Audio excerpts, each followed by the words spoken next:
Plus de 148 millions de francs CFA, c'est l'enveloppe qui a servi la construction d'une unité de transformation des noix de cajou à Dar Salam, dans la commune de Niassia. Cette infrastructure va lutter contre le chômage des jeunes et valoriser les produits locaux de la région, selon l'avis de la présidente de l'Union régionale Santé Yalla. Venue s'imprégner de la construction de ce joyau, la directrice du département de coopération internationale de la Fondation Nousims a précisé que cette unité va lutter efficacement contre le phénomène de l'immigration irrégulière. Et vous dire qu'on est très content, et je parle au nom de toute la fondation No Sims, donc ceux qui sont ici, donc Monsieur Thiam, mais aussi donc toutes les équipes que nous avons à Barcelone. Et donc ce qu'on a vu aujourd'hui vraiment nous réjouit. On est très content d'avoir contribué et de donner un coup de pouce à la formation et à la création de cette unité de transformation de l'anacarde. On pense que ceci pourra vraiment contribuer au développement économique de la zone, notamment donc, en donnant d'emploi aux jeunes, que comme on le sait, voilà, la problématique dont ils doivent faire face est très liée donc, à l'immigration et donc le monde rural se vide et on pense qu'avec cette construction et cette offre d'emploi qu'il y aura à partir d'ici, donc ça va contribuer à ce qu'ils restent, qu'ils puissent s'épanouir et voilà, et épanouir eux-mêmes, ses familles et toute la zone et la région.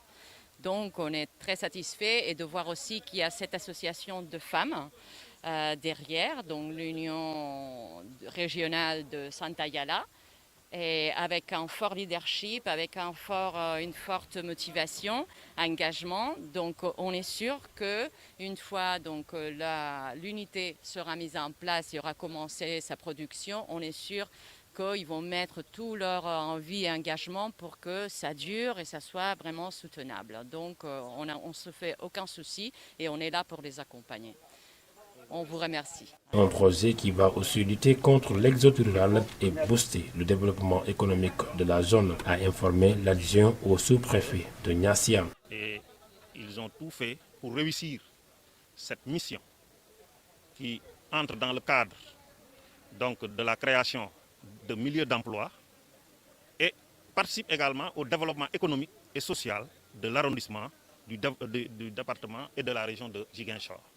Donc cela nous va droit au cœur et j'ose espérer que d'autres unités vont suivre pour permettre donc, la création d'emplois, ce qui est le vœu si cher du président de la République, qui veut que les jeunes puissent être employés dans les usines, dans d'autres structures, pour essayer de résorber donc, ce gap-là, qui est donc un chômage qui gangrène donc, la société sénégalaise.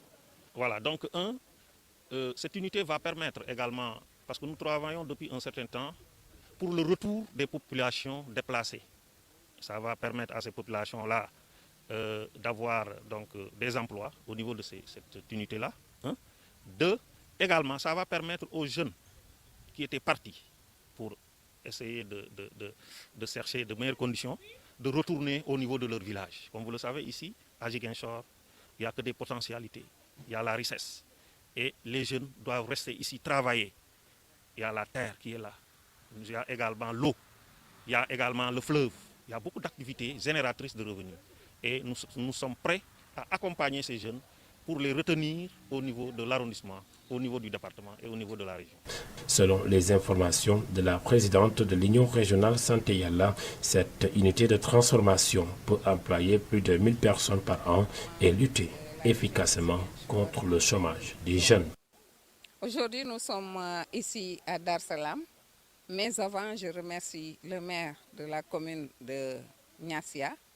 Je remercie le chef de village de Dar Salam et particulièrement un grand merci au sous-préfet de Niassia. Nous sommes là, c'était une inauguration qui devait se faire, mais malheureusement, on n'a pas pu le réaliser parce qu'il faut inaugurer s'il y a un matériel au niveau de l'unité. Donc, la Fondation Nousim a financé à hauteur de 148 millions 300. Le financement est tombé l'année dernière en 2019, au mois de décembre en 2019. Donc au mois de janvier, dès qu'on a démarré, il y a eu le coronavirus. Ça a presque bloqué les choses. La construction qui devait se faire en 6 mois, on l'a fait en 1 année. Le matériel qui devait être acheminé aussi en 6 mois a fait c'est bientôt 15 mois. Et je pense que, parce que c'est l'année, au mois de mars qu'on a eu à mettre à la disposition du concessionnaire le montant qu'il fallait pour l'achat du matériel de transformation. Mais jusque-là, le matériel n'est pas encore là. Mais grâce à Dieu, on a pu continuer à transformer artisanalement. Les femmes ont continué à transformer artisanalement, ce qui fait que nous ne manquons pas d'amende au niveau de l'organisation. Aujourd'hui, comme convenu, les partenaires ont quitté l'Espagne pour venir inaugurer, mais les raisons qui ont fait qu'on n'a pas pu inaugurer se sont transformées en visite. Mais une visite quand même qui a eu de la haute classe, avec la présence du sous-préfet, le maire, le chef de village et tout ce monde autour. On a pu réaliser une activité vraiment hors classe. Et nous vous remercions, vous les médias, parce que c'est vous qui relayez toutes les informations. Grâce à vous, comme je l'ai dit, si ce n'était pas vous, que deviendrait le monde? Il n'y aurait pas d'informations et il y aurait eu de heurts. Nous vous remercions au passage. Je remercie votre directeur qui est Georges Sédou.